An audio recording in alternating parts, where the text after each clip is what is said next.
Assalamualaikum warahmatullahi wabarakatuh. Perkenalkan, nama saya Semukti Agung Ramadan dengan NIM 2407093. Saya dari kelas C24 TNMIP. Nah, di sini saya akan membahas atau melanjutkan pembahasan soal dari minggu kemarin. Soalnya yaitu di sebuah pabrik, 3 roda gigi A, B, C digunakan untuk memindahkan produk melalui konveyor. Roda A dan B dihubungkan oleh sabuk, sedangkan B dan C berpusat pada satu poros. Pada motor roda C tercantum frekuensi operasionalnya sebesar 15,92 Hz.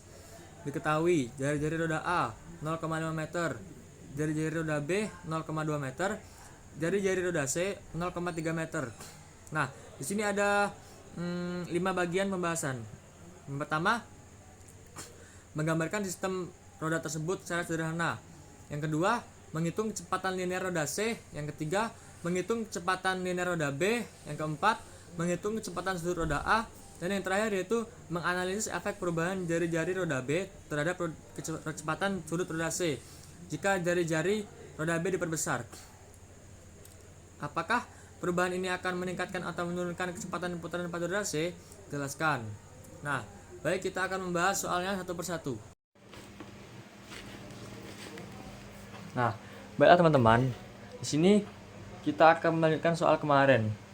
Seperti soal yang tadi sudah dibacakan, berarti di dalam gambar ini terdapat 3 roda, yaitu roda A, B, dan C. Kita gambarkan dulu. Kita ketahui dulu terdapat roda A.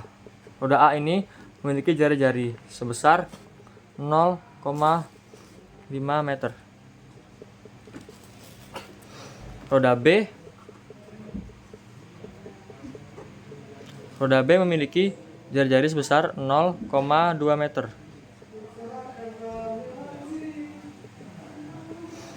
Selanjutnya, pada roda C memiliki jari-jari sebesar 0,3 meter.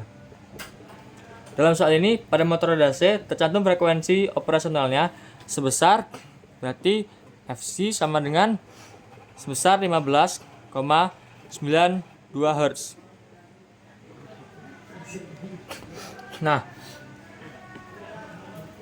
kita gambarkan dulu roda-rodanya. Terdapat 3 roda. Yang pertama roda A. Roda A ini memiliki jari-jari sebesar 0,5 meter. Selanjutnya terdapat roda kedua. Roda kedua ini memiliki jari-jari sebesar 0,2 meter, berarti dia kecil ya.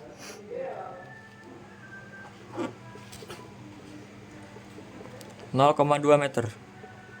Selanjutnya roda yang terakhir yang memiliki jari-jari 0,3 meter.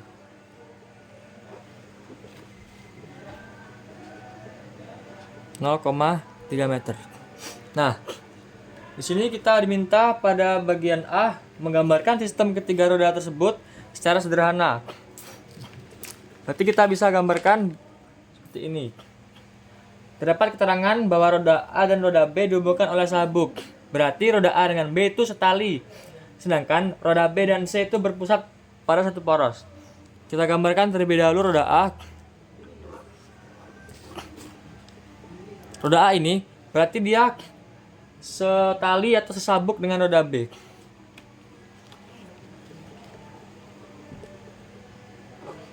Berarti setali atau sesabuk, berarti gambarnya seperti ini.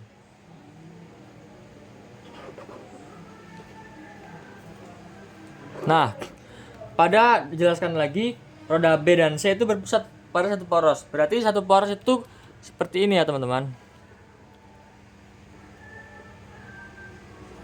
Nah, ini roda B, sedangkan ini roda C yang paling luar. Jadi kira-kira seperti ini. A dengan B setali, B dengan roda C seporos. Nah, ini adalah soal pada bagian A sudah diselesaikan. Soalnya, sebelum kita mengerjakan soal B, pada lingkaran terdapat 2 kecepatan, yaitu kecepatan sudut dan kecepatan linear. Dikarenakan di sini diketahui FC frekuensinya. Kita sebelum mengerjakan kita harus mengetahui dulu kecepatan sudutnya terlebih dahulu. Untuk mencari kecepatan sudut, kita bisa menggunakan rumus W sama dengan 2pi dikalikan frekuensinya. Nah, W sama dengan omega artinya. Berarti W sama dengan 2 dikali pi. Pi di sini yaitu 3,14 dikalikan frekuensi tadi yaitu 15,92 Hz. Teruskan lagi, omega sama dengan 2 dikali 3,14 dikali 15,92 didapatkan hasil sebesar 99,97. Satuannya yaitu radian per sekon. Nah, barulah kita bisa mengerjakan soal bagian B. Kita akan mengerjakan soal bagian B.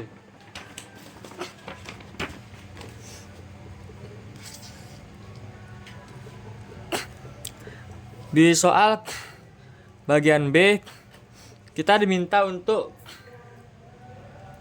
mencari atau menghitung kecepatan linear roda C. Untuk menghitung kecepatan linear, kita bisa menggunakan rumus V sama dengan W kali R, atau kecepatan linear sama dengan omega dikalikan jari-jari. Terus lagi V sama dengan, nah omeganya tadi atau kecepatan surutnya tadi yaitu dapat diketahui 99,97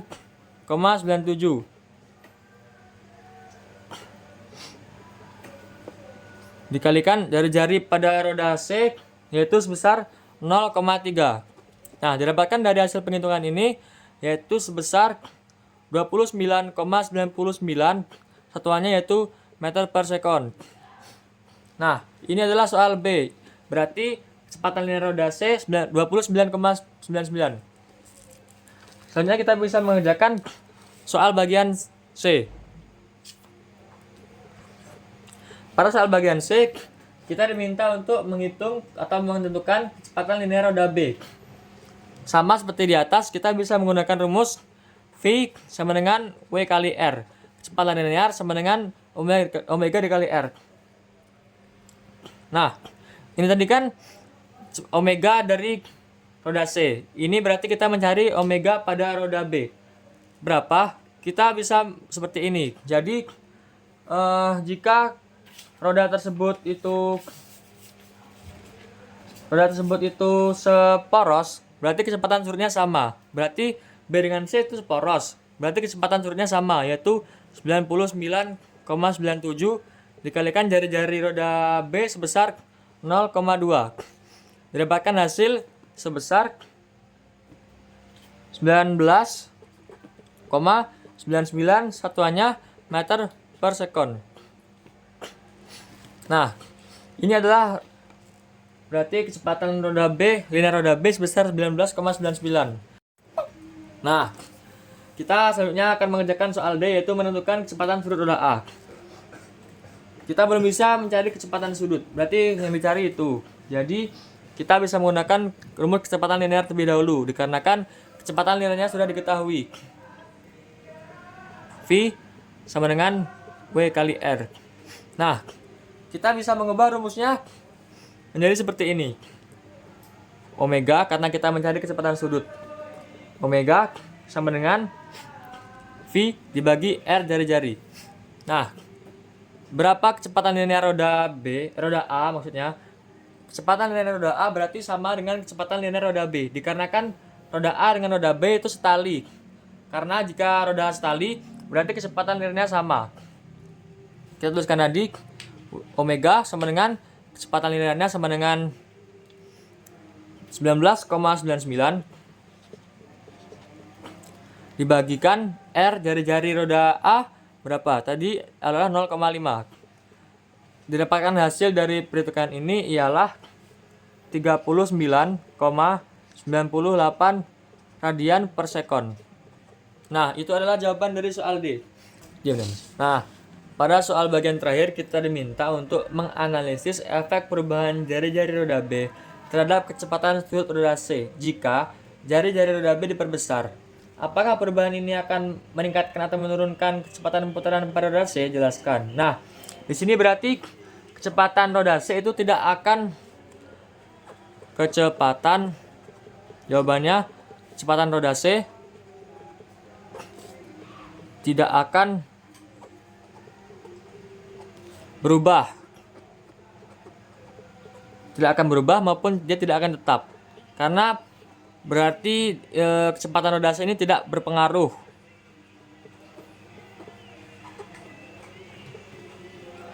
Kenapa bisa demikian? Dikarenakan karena rodase itu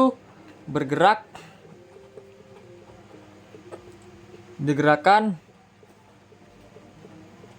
oleh motor eksternal.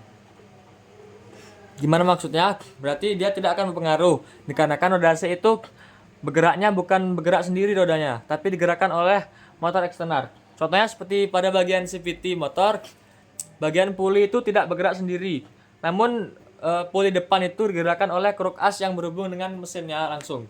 Jadi digerakkan oleh kruk asnya itu, bukan bergerak sendiri. Nah, jadi kira-kira seperti itu pembahasan kita kali ini.